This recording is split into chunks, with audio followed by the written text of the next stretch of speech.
இன்னைக்கு நான் என்ன முடிவு சொல்றேன் இதுதானே. நான் திருச்சி கிழக்கில் நிற்கணும்னா நான் முதல்ல அரசியலுக்கு வரணும். நான் அரசியலுக்கு வரேனா இல்லையான்றதை சொல்றேன். அரசியல் எப்படி என் வாழ்க்கையில வந்ததுன்னு சொல்றேன். உங்களுக்கு நல்லா தெரியும், என் வீட்டில் குழந்தைங்களை வளர்த்துக்கிட்டு நான் பாட்டுன்னு சோஷியல் சர்வீஸ் பண்ணிட்டு இருந்தேன். மாற்றுத்திறனாளிக்கு டான்ஸ் சொல்லி கொடுக்குறது, ஓப்பனர் சர்ஜரி பண்ணுறது, பசங்களை படிக்க வைக்கிறது, ஸ்போர்ட்ஸ் எல்லாத்துலேயும் என்னால் முடிஞ்ச வரைக்கும் பண்ணுவேன். என்னால் முடியல மற்றவங்கிட்ட கேட்டு பண்ணிட்டு இருந்தேன். இந்த டைமில் தான் ஜல்லிக்கட்டுன்னு வருது. ஒரு சில விஷயம்லாம் ஃபாஸ்ட்டாக சொல்லிடுறேன், உங்களுக்கு தெரிஞ்ச விஷயம்தான். ஜல்லிக்கட்டுன்னு வருது, அதில் நான் போகிறேன், சாப்பாடு போகிறதுக்காக குழந்தைங்களுக்கு போகிறேன். அப்படி நான் அந்த ஜல்லிக்கட்டு நடந்து முடிஞ்ச விஷயம்லாம் உங்களுக்கு தெரியும். அப்புறம் என் மேலே ஒரு தலைவர் விமர்சனம். எதுக்கு தலைவர்னு சொல்லுவாரா? நம்ம அண்ணன் தான், சீமான் அண்ணன் ஒரு விமர்சனம் வைக்கிறாரு.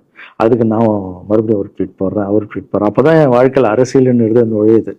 நம்ம சாப்பாடு போகிறதுக்கு போகணும், இது என்னடா இவ்வளோ பெருசாக இருக்குது, அந்த ஜல்லிக்கட்டு தான் எனக்கு அரசியலில் உள்ள நுழைஞ்சது, என்னடா இவ்வளோ பெருசாக இருக்குது அப்படின்னு. அப்படியே போச்சு.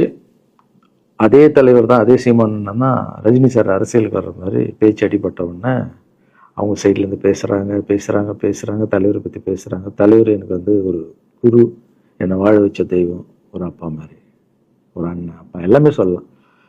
ஸோ அவரை பற்றி அதிகமாக பேச ஒரு முறையும் சூப்பர் ஸ்டாருக்கு ஃபோன் போடுவேன். அண்ணா ரொம்ப ஓவராக பேசுகிறாங்க, டெப்பா கம்முன்னு இருக்கண்ணா, நீ சைலண்டாக இப்படியே ஓரளவுக்கு தான் நம்மளால் பொறுக்க முடியும். அதுக்கப்புறம் ஆடியோ ரிலீஸ் ஃபங்க்ஷனில் என் மனசில் கடலாம் உடச்சி சொன்னேன், அதை நீங்களும் பார்த்துருப்பீங்க, தெரியும். அதுக்கப்புறம் ஒரு ரஜினி சாருக்கு ஒரு ஃபங்க்ஷன் வந்தது, அந்த ஃபங்க்ஷன்லேயும் பேசினேன் இதை பற்றி. உங்களுக்கு தான் தெரியுமா அந்த வீடியோ, யார் ஓட்ட பந்தயத்தில் ஜெயிக்கிறது, இப்போ கூட அந்த வீடியோ போயிட்டுருக்கு. அதை பேசணும், அது பாட்டு அப்படியே போயிட்டு இருந்தது. அதுக்கப்புறம் பார்த்தீங்கன்னா ரஜினி சார் அரசியலுக்கு வரேன்னு அனௌன்ஸ் பண்ணுறாரு. பண்ணோடனே நான் போய் தலைவரை பார்க்குறேன். என்ன வரீங்களா? நியூஸில் வருது. ஆமாக்கா நான் வரேன். இன்னும் பயங்கர சந்தோஷம். ஏன்னா வாழ்க்கையில் ஒளி ஏற்றி வச்சவர், அவர் அரசியலுக்கு வர்றாரு, அவருக்கு சப்போர்ட்டிவாக இருக்கணும் நம்ம. அப்புறம் எல்லாருக்கிட்டையும் போய் நம்ம கேட்டுட்டு இருக்கோம், தலைவர் வந்துட்டாருன்னா எல்லாமே குழந்தைங்களுக்கு இன்னும் நிறைய பண்ணலாம் அப்படின்னு. என்ன நானும் வரேன்னு அப்படின்னா ரொம்ப சந்தோஷம் அப்படின்னு ஸ்ட்ரெயிட்டாக கிளம்பி நான் ட்ரஸ்ட்டுக்கு வரேன்.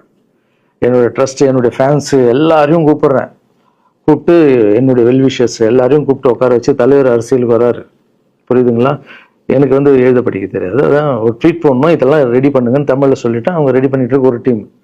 இன்னொரு டீம் உட்காந்து என்கிட்ட கேள்வி கேட்குறாங்க. தலைவர் அரசியலுக்கு வந்து அவர் வந்து சிஎம் ஆகிடுவார், நீங்கள் வந்து அமைச்சர் ஆகிடுவீங்களாண்ணே, சுகாதாரத்துறை அமைச்சர் தான், நம்ம வந்து ஆப்ரேஷன் நிறைய பண்ணலாம், இன்னொருத்தர் கல்வித்துறையை தான் நிறைய படிக்க வைக்கலாம். கடமை செய்யணும், பலன் எதிர்பார்க்கக்கூடாது. சுகாதாரத்துறை அமைச்சர், இது வந்து கல்வித்துறை, இதெல்லாம் படிச்சவங்க வர இடம். அண்ணன் படிக்கலடா, எல்லாருக்கும் படிச்ச இடத்த போட்டு ஒரே இடத்துல போய் முடங்கி போய் படிப்பு மட்டும். எல்லாம் கட்சி வளரட்டும், தலைவர் வரட்டும், எல்லா துறையிலேருந்து ஹெல்ப் கேட்டு நல்லா பண்ணுவோம், பெரிய ட்ரஸ்ட் கட்டுவோம். இப்போன்னா சின்ன ட்ரஸ்ட்ல தான் நம்ம இருக்கோம். சின்ன வீட்டில் 60 குழந்தைங்க நீங்கள் இருக்கீங்க, 100 ஏக்கரில் கட்டுவோம். ஊனமுற்றவர்கள் இந்த பக்கம் திருநங்கைகளுக்கு, இந்த பக்கம் முதியோர்களுக்கு ஒரு பெரிய ட்ரஸ்ட் கட்டி பண்ணுவோம்டா. சூப்பர்ண்ணா.